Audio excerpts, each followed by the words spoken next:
Here we are on location, San Francisco, 3 days out. Liam Paro, how's it feeling? Feel good, man. I'm just super excited to be back doing what I love.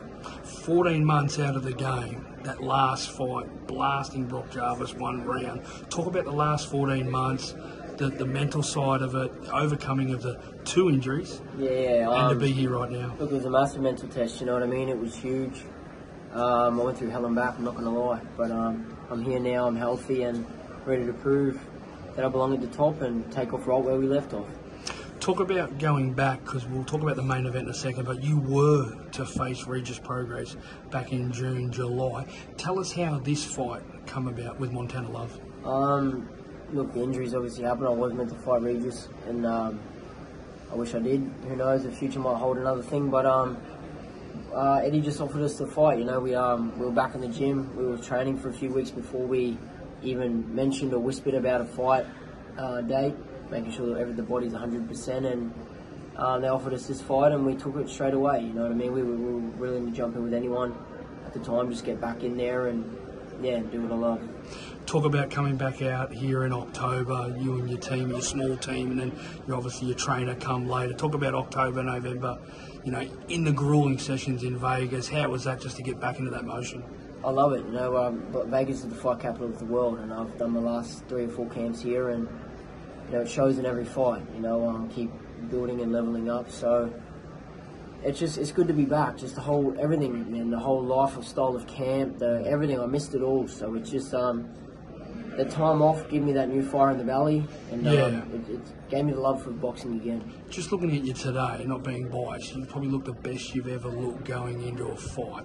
Mentally, are you a completely different Liam Paro to the one in the past? 100%, you know what I mean? My mental got tested, and it tested how much I do love boxing, how dedicated I am to this sport, and you know, it just made me stronger, you know, and I'm keen to showcase that on Saturday. You know, no one's going to beat me. What do you know about Montana Love? Obviously, we in the media and other people know a bit about his last fight and some fights before that. What do you know about him, and how are you going to expose that on Saturday night? He's a good boxer. You can't take it away that away from him. But look, I see like a bit of pressure and he folds. You know, he doesn't like the heat, and that's what we're going to bring to the table. We're going to get hot in there and fucking give it to him. Yeah. Your fight's over 12 rounds. Your last fight only went 1 round, and then the fight before that went 12. You're not nervous about the ring rust going into this fight? There's no ring rust at all. We're getting absolute unbelievable rounds in training in Vegas. We've had a perfect prep, so ring rust isn't even a thing. A lot of movement in the 140-pound division. Obviously, the main event is Haney versus Regis Prograis. Your take on that on Saturday night, how you think that'll go down? It's a hell of a main event.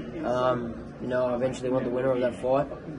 Both, God willing, I get the job done. But I think Haney edges out a decision in that fight for sure. How does he do it? There's good boxing skills. I don't believe Prograis is fast enough for you to give Haney any dramas. It's kind of weird for you, because a part of you were meant to fight this guy back in June. Obviously, you've got to focus in on Montana Love, but does that sort of play into effect that this could have been you? Look, not really. You know, it's in the past now, and I'm just looking in the future. You know, the windshield's bigger than the rearview mirror for a reason, so I'm excited to keep moving forward, and I know I'll get my shot soon. And like you said, I'm in the best physically and mentally of my life, so it's just going to be better when I get my shot. Some moving parts on the weekend, Ryan Garcia and his fight. How did you think Ryan Garcia looked in that fight against Duarte, if you watched it, and you know what I mean? Honestly, it wasn't a good performance, I don't believe. I think he looked horrible.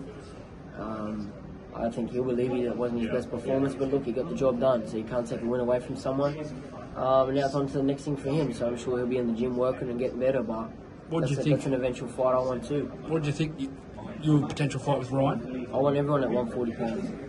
What did you think of his shoulder roll and sort of the Mayweather style? I think he was trying to pull it off, but you should probably just leave that to Mayweather, I believe. Get him over. Another moving part here, obviously, is that you win this fight on Saturday night. Whether Devin goes to 147 or not, where do you see? Not looking too far forward. Where do you want, and who do you want after this fight? I just want to be in the opposite corner of a world title early next year. You'll turn around that quick? 100%. I want a busy year. So I only done 1 round in 2 years. I want 3 fights next year. You know what I mean? So I'm with the best company in the world with Matchroom Boxing, and Eddie Hearn can make that happen. So, you know, get the job done in good fashion this Saturday, and we'll sit and talk about a big year.